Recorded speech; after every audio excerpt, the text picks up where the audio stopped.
Exame para o raio-x? Tá. Abri aqui. Tudo Oi. bom? Conseguem abrir aí o exercício? Sim. Aham. Tem alguma coisa nesse meu outro computador que eu não consigo ver vocês, só faço. Mas, bom, continuem fazendo que daqui a pouco eu venho aí. Tá bom. Tá. Larissa? Oi. Conseguiu, Catita? Sim, sim. Aham. Tu conseguiu, Marla? Eu não.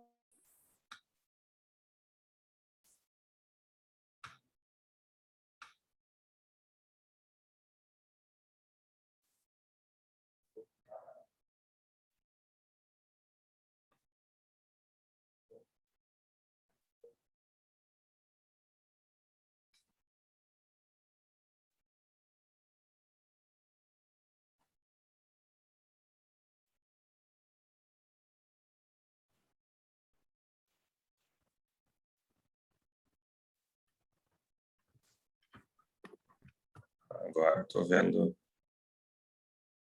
Bom dia. Eu vou te colocar numa das salas a mais. Teu som é que eu não estou ouvindo. Mas eu vou te colocar numa sala aqui.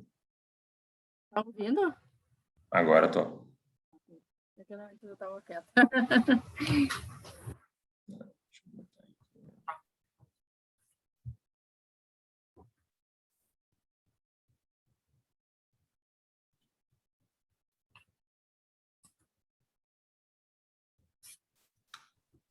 Tá indo. Deve ter feito o convite para tu aceitar.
Professor, tu pode me botar na sala 1, que eu tava lá, só que eu tô no meu computador e não tem microfone. Daí se tu puder me botar na sala 1. Que eu tive que entrar pelo celular, que no meu microfone no computador não tá funcionando. Mandei para lá.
Como é que tá aí, pessoal? Tudo bem?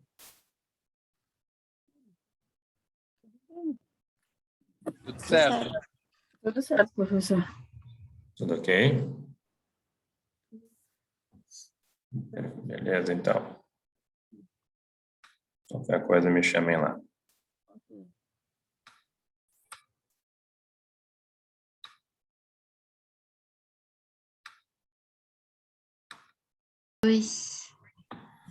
Artigo 62, inciso 2, por acaso? Peraí, deixa eu ver. Eu acho que é inciso 2. Dizia que o locatário poderia, no âmbito da ação de despejo por falta de pagamento, no prazo da contestação, 15 dias, requerer a purgação da mora do referido débito, para que assim evite ser despejado do imóvel que está locado e de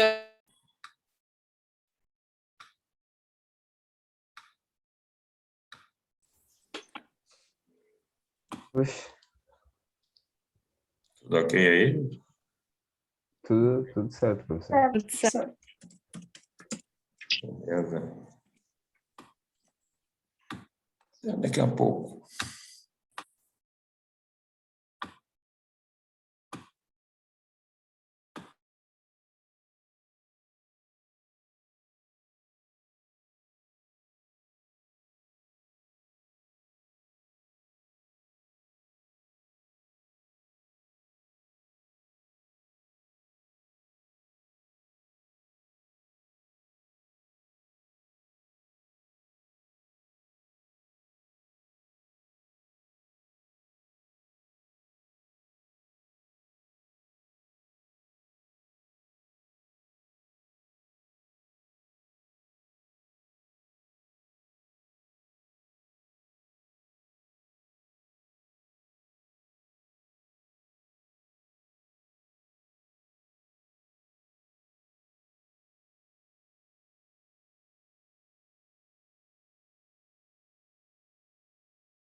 Então, eles estão todos aí.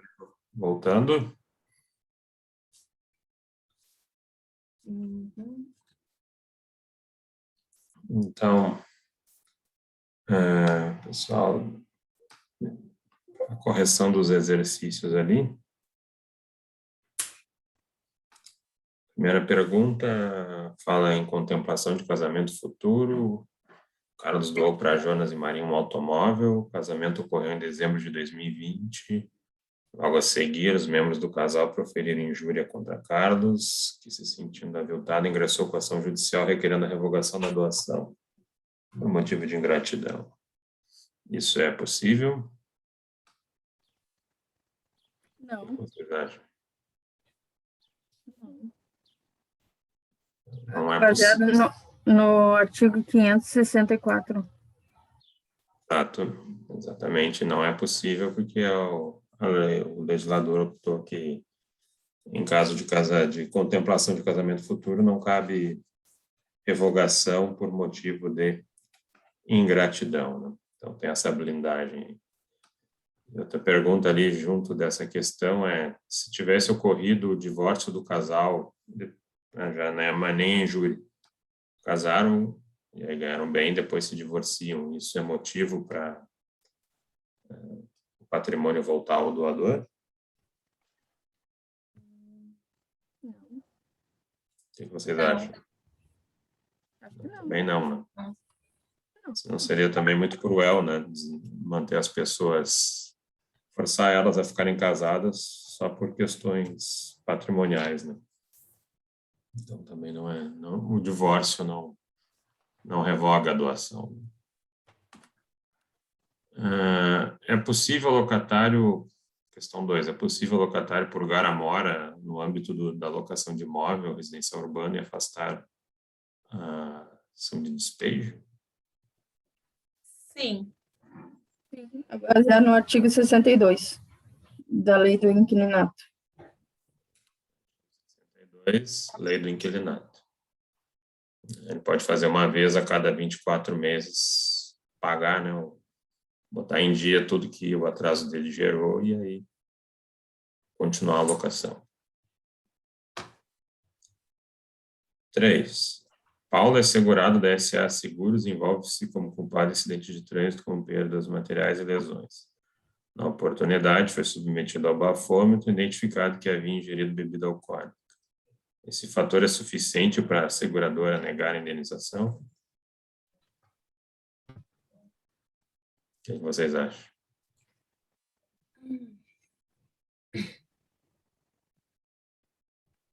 Sim, é suficiente, baseado no artigo 768 do CC, que afasta o direito de cobertura, porque ele foi o considerado culpado nesse acidente também, então é o mais um agravante.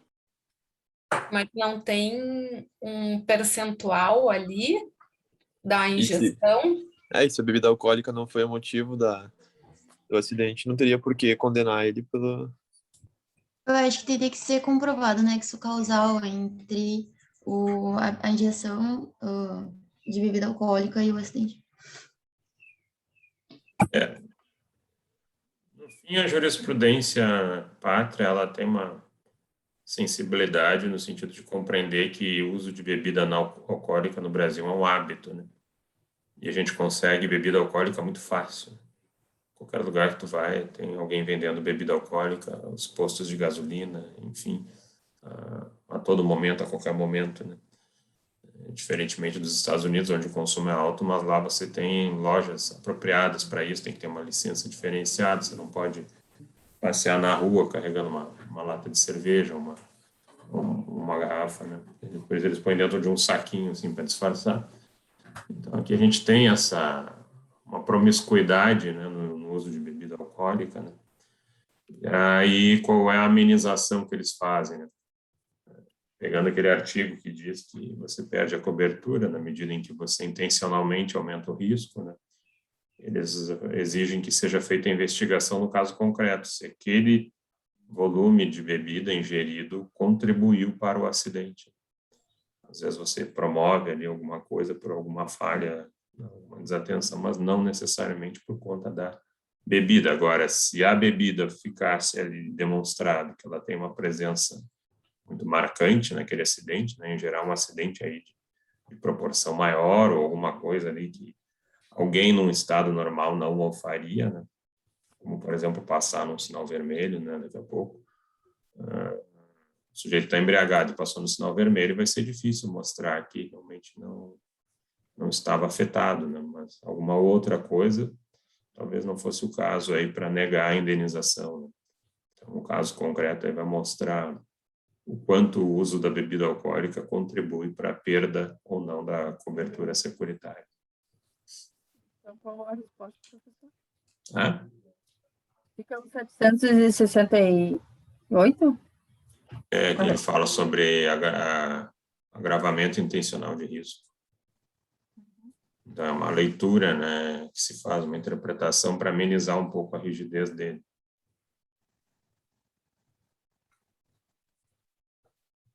Então, não é suficiente para a seguradora negar a cobertura de indenização. Ela teria que mostrar que tem um nexo causal entre o uso da bebida e o resultado do acidente. Sim.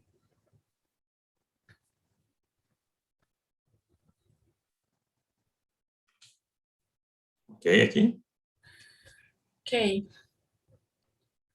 Outra é, João possui seguro de vida de R$200 mil. Alimenta-se mal, fuma e não faz exercícios. Isso podem ser vistos como agravamento de risco pela seguradora? Não.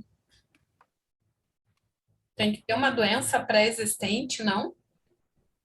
Até pode fazer um questionário perguntando para ele se ele faz uso disso, né? Daqui a pouco até para calcular um prêmio maior ou menor, né? Mas o fato de ele usar não afasta, né? Possivelmente ele está fazendo seguro de vida porque faz isso. Se ele mantivesse aí uma vida mais saudável, mais controlada e tal, talvez ele não se sentisse tão estimulado a fazer isso, não, né? Ou faria bem mais tarde, né? Então, não são fatores que vão afastar isso, a cobertura da indenização, né? A menos que a seguradora vendesse seguro para vegano budista, né? Que aí a pessoa tem uma linha de olhar a vida de uma forma diferente, com menos estresse, e pode ter quem sabe, uma longevidade maior, né? Escolher os clientes. Acho que a gente está chegando nesse rumo aí, né? Porque hoje a gente tem essa questão aí de trocas de dados e acesso a muita coisa envolvendo as pessoas, né? Então, isso acho que vai acabar sendo, quem sabe, aí um futuro muito próximo essa escolha de indivíduos já olhando o histórico de passado dele. Não sei se vai ser permitido também ou não, enfim, mas são coisas aí para o futuro. A informação é tudo, né? A informação é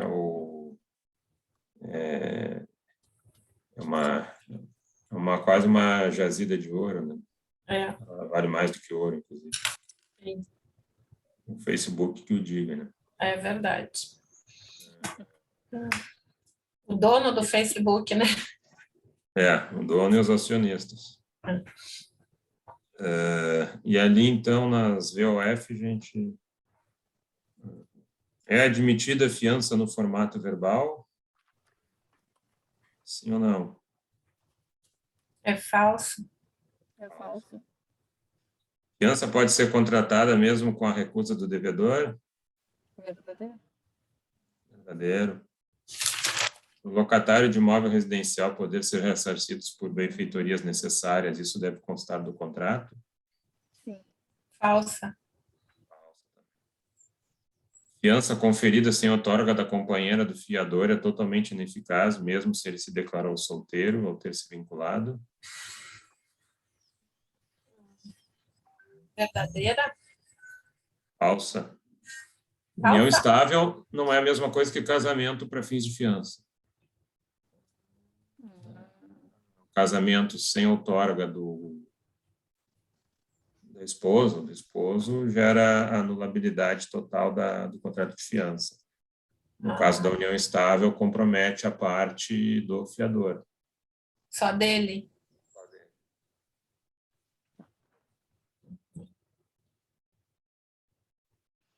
5. A retomada insincera constitui crime?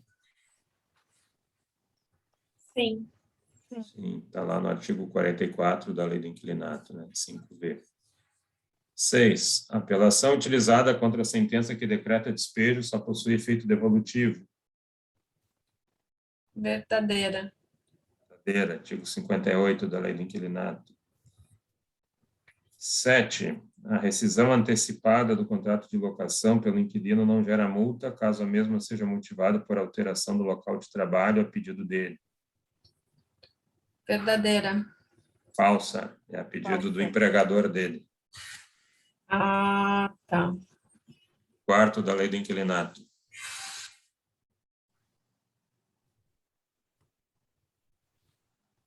A 7 é quarto? É. 7F. Tá.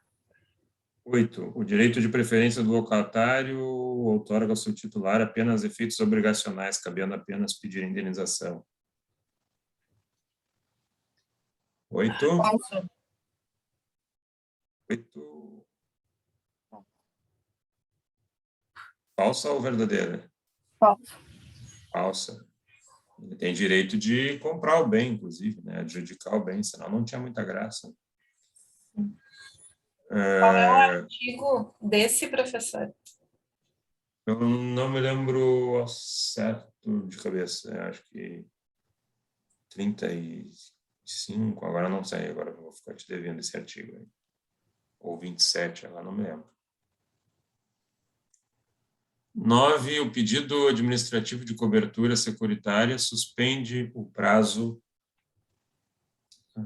só tirar aqui, de eventual ação de cobrança contra a seguradora. Verdadeiro? Verdadeiro. Na súmula 229, né? STJ. Exatamente.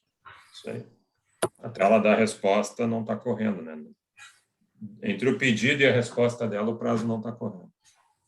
Professor, só me repete a 3 aí, que eu não peguei o artigo. Preço para o locatário ser ressarcido por benfeitorias necessárias. Isso está lá no 35 e no 36 da Lei do Inquilinato.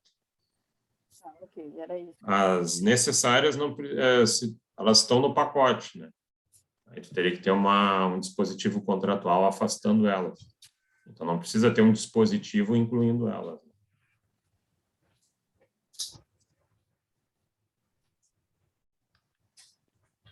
Tá bem?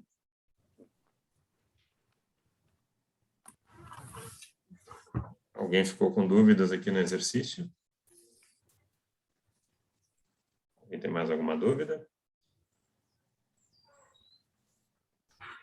Bom, gente, a gente tendo um tempinho aqui, vamos tentar acabar aqui o contrato de mandato, que eu tinha começado no último encontro.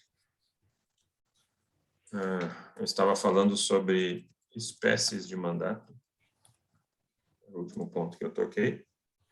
E aí ficou faltando o mandato, ficou faltando alguns aqui, que um deles é o mandato judicial, também chamado de ad judicia. O mandato judicial ad judicia, para o foro em geral, é o mandato que se dá ao advogado, né?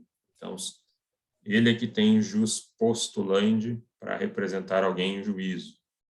Tem algumas exceções aí, mais raras, tipo juizado especial civil, Lei 9.099, até 20 salários mínimos no primeiro grau, a parte pode entrar sozinha, sem advogado. Mas são poucas as aberturas para isso.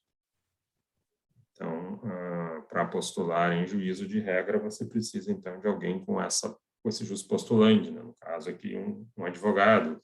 O Ministério Público tem um mandato implícito da sociedade para entrar com ações contra ela, quer dizer, a favor dela. Então, depende da função também, ela mesma já traz essa atribuição. E a Lei 8.906 de 94, que é o Estatuto da Advocacia, ele artigo 4º, ele diz que os atos praticados, né, sem advogado em juízo são nulos, né? E o próprio artigo 692 do Código Civil diz que as regras de mandato do Código Civil, elas são supletivas, né? Então, ele já coloca o próprio Estatuto da Advocacia, os deveres lá elencados como fator principal na relação advogado-cliente. Inclusive, em alguns casos de urgência, é possível você entrar sem ter a procuração, promovendo a juntada posterior, né? Porque não dá tempo de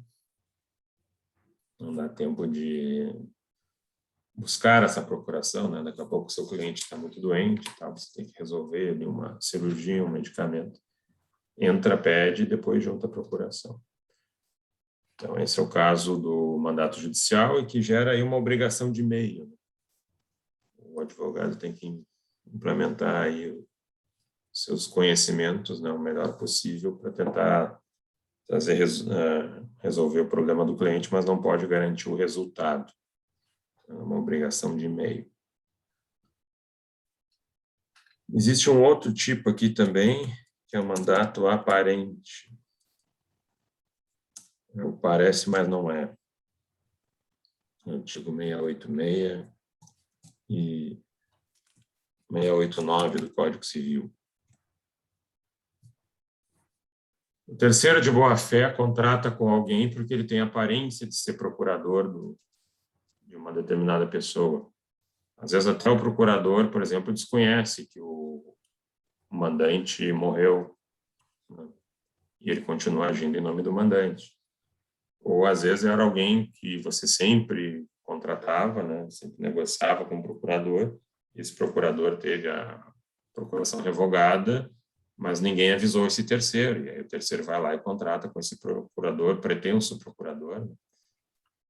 E esses atos praticados com esse pretenso procurador, com esse aparente mandatário, eles vinculam o mandante. Essa ideia do mandato aparente é guarnecer o terceiro de boa-fé, que contrata com esse ex-mandatário ou falso mandatário, né? Porque as circunstâncias fazem crer que ele é um procurador desse mandante. Então, essa é a ideia do mandato aparente. E depois nós temos aqui um conjunto de 4, que é o mandato conjuntivo, simultâneo, fracionário e sucessivo. Mandato conjuntivo, simultâneo, fracionário e sucessivo. Eles aparecem no artigo 672 do Código Civil.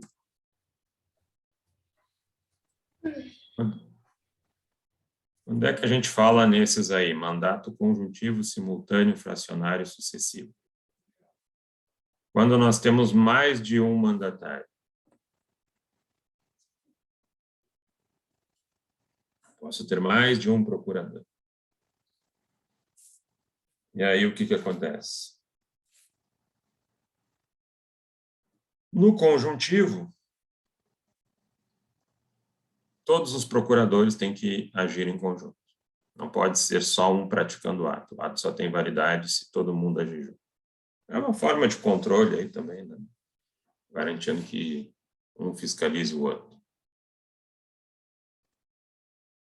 No mandato simultâneo, que é o que normalmente acontece com advogados, cada um pode agir sozinho, pode atuar sozinho e trazer o mesmo tipo de validade ao ato.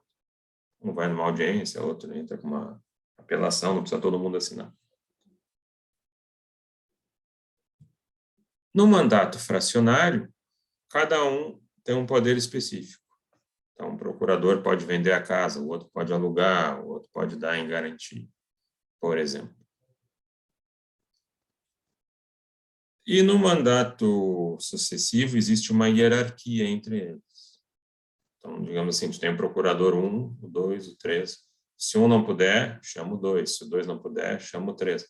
Tem que ser observada essa ordem. Quer dizer assim, uns são mais especiais do que outros. Essa seria a ideia.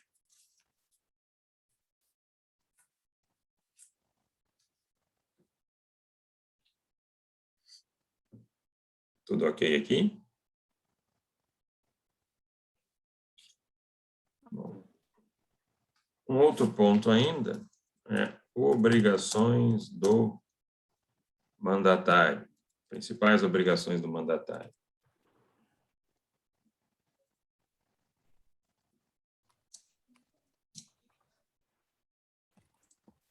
A primeira delas é agir em nome do mandante dentro dos limites da procuração. Observar aquele rol de direitos que foram otorgados a ele. Segundo, agir com diligência habitual na condução do mandato, né, e indenizar o mandatário pelos prejuízos que ele, por culpa ou culpa do estabelecido, né, forem gerados. Aqui um fator aqui importante, prestar contas de sua gerência, transferindo as vantagens ao mandante. O advogado, ao final do processo, ele presta contas, nem que seja por e-mail, dizendo, foi pago tanto, estou tirando tanto dos meus honorários e está aqui o teu principal, vou depositar para ti. Exemplo. Presta contas dizendo o que fez e como é que acabou o processo. Isso até o Estatuto da Ordem cobra. Tá? Por isso que é bom fazer por escrito, até para ficar provado ali, que tu resolveste isso.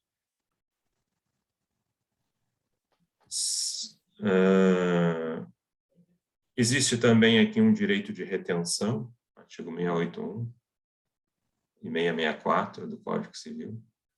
No caso do mandante não querer pagar o mandatário, ele poder fazer a retenção do bem, né, para satisfazer os valores a que tem direito, né? Sejam eles referentes a despesas do exercício do mandato ou também dos honorários combinados. Repete o artigo, professor. 681 e 664. Só que, digamos que se você sacou dinheiro, né, um dinheiro do seu cliente, daqui a pouco ele diz, não quero te pagar honorários, ou daqui a pouco quer complicar por algum motivo. Né? O dinheiro é sempre um divisor de águas, né? Pode acontecer, a pessoa tem um bom relacionamento com o cliente até o momento da hora do pagamento e aí as coisas mudam, né?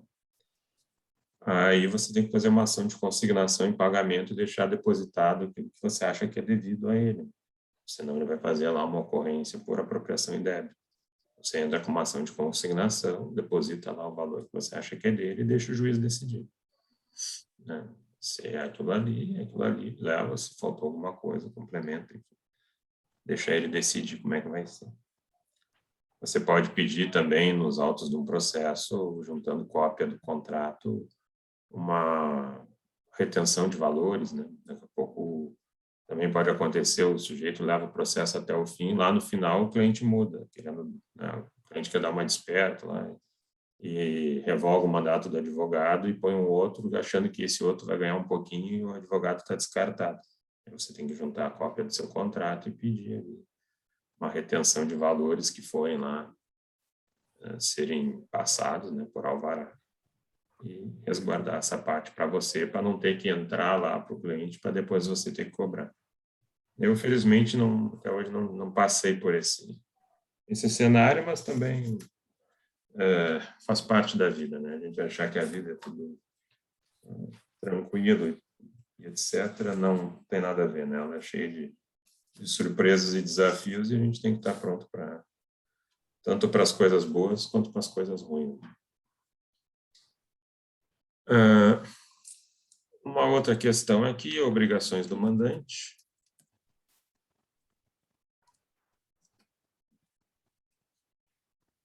O que o mandante tem que fazer? Ele tem que satisfazer as obrigações assumidas pelo mandatário, honrar essas obrigações que ele contratou. Ele tem que adiantar as despesas necessárias para o exercício do mandato, né? Se você entra em juízo e seu cliente não tem a assistência judiciária gratuita, ele tem que pagar as custas de processamento, porque o acesso ao Poder Judiciário é remunerado. Existem muitas isenções, mas são as exceções. O serviço judicial ele é remunerado. Outra questão aqui é pagar a remuneração ajustada com o mandatário, pagar os honorários do mandatário.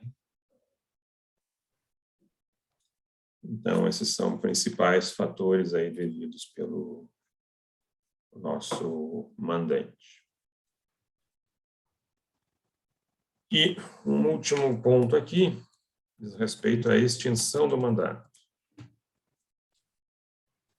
Quando é que ocorre a extinção do contrato de mandato? A primeira delas, vou botar aqui, revogação.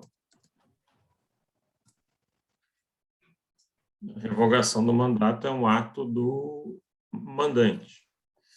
Ele manda um comunicado dizendo que você não é mais procurador dele. Isso não significa que você não tenha direito de receber lá valores decorrentes do trabalho que você prestou até então. Nos artigos 683, depois vale a leitura ali, 683 e 686, parágrafo único, tem duas situações envolvendo isso, revogação de mandato. Pode haver uma cláusula no mandato de irrevogabilidade do mandato. Isso faz com que o mandatário se dedique mais ainda para realizar algum negócio e também que o terceiro tenha uma garantia. O terceiro diz, não, eu só contrato por meio daquele teu procurador. Não contrato nem contigo, nem com nenhum outro. Só ele que me passa segurança. Então, tu pede ali para ver que tem uma cláusula de revogabilidade e aí tu vai ter que aguentar aquele procurador até o fim, se tu quiser aquele negócio sendo ajustado. Ou também, se o negócio já foi iniciado com alguém, até para proteger esses terceiros, né? 686 fala em negócios já iniciados, o mandato também se torna irrevogável, mas já com vistas a proteger o interesse de terceiros que contratam com o procurador, né, do mandante. Uma outra situação é a renúncia. A renúncia é parte aí do mandatário, você manda um comunicado para o mandante que está caindo fora. Se for uma renúncia processual, os próximos 10 dias ainda você está vinculado ao processo. Você manda a renúncia, né, para o seu mandante e aí, se tiver alguma coisa para agir ainda nos próximos dias, algum prazo a cumprir, você tem que fazer, mesmo que ele não esteja lhe pagando, por exemplo. É mais comum a renúncia por inadimplência do cliente. E depois tem outras aqui, que é a morte. Morte do mandante ou do mandatário. É o mandatário, acabou o mandato, não passa para a sucessão dele. Morreu o mandante, também se extingue o mandato, nada obsta você cobrar pelo que você já trabalhou. Mas tem ali um artigo interessante, o 674 do Código Civil, que diz que se houver perigo na demora, mesmo diante da morte, o procurador pode concluir um negócio. Daqui a pouco um negócio aí que seria importante para o mandante, mas daí ele morreu, mas vai ser importante para a sucessão dele, vai entrar um dinheiro importante, e aí você simplesmente abandonar porque o sujeito morreu. Não faria muito sentido. Então, se houver esse perigo de prejuízo, você continua até finalizar o contrato e trazer uma vantagem maior para essa sucessão. Também ali está dito, tem ali no quarto, e ali também a ele se aplica esse 674, que é a mudança de estado, tanto do mandante quanto do mandatário, que inabilite ele de conferir poderes, né? E também ao mandatário de exercer. Pode ser uma coisa perene, teve ali um AVC, ficou teve perda neuronal, ficou inválido, né? Nem tem mais noção, né, das coisas que o cercam. Ou pode ser uma coisa temporária, daqui a pouco pegou um Covid, pegou uma UTI, ficou 2, 3 meses numa UTI. Naquele período não tinha como responder, nem podiam chegar nele, não tinha como reagir. Então pode ser do temporário ao perene, né? E ali também alguma coisa que corra perigo de não ser realizada, mesmo com essa impossibilidade de o mandante transmitir a sua vontade, o mandatário vai lá e realiza para preservar um eventual direito. E também, um último detalhe aqui, é o término do prazo, né? Quando você dá um mandato judicial para alguém, encerrou o processo, se for o caso, né, ainda um cumprimento de sentença, encerrou o processo, trânsito em julgado, acabou o mandato. Não trabalha mais para o mandante, né, salvo um outro contrato. Ou também, você dá uma procuração para alguém defender seus interesses até 30 de novembro. Passou 30 de novembro, acabou a habilitação desse procurador aí. Ele não tem mais poderes para agir.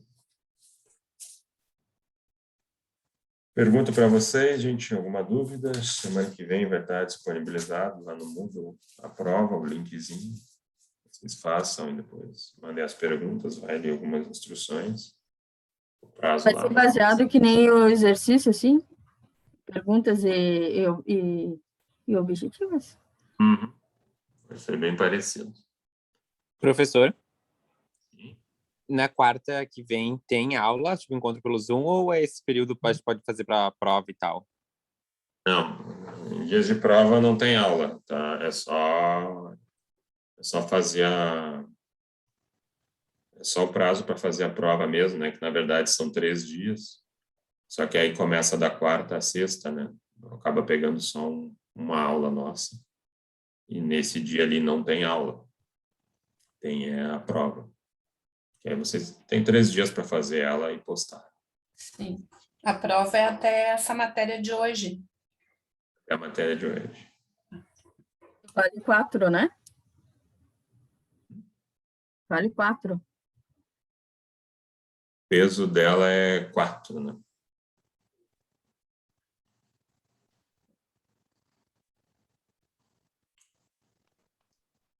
Tá bem? Alguma dúvida mais, gente? Vai botar as respostas. Tudo certo, professora. Tá bem.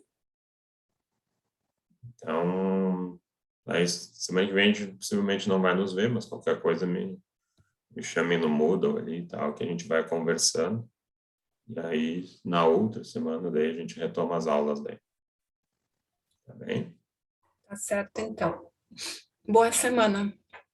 Semana, bom feriado e até a próxima. Tchau. Até a próxima.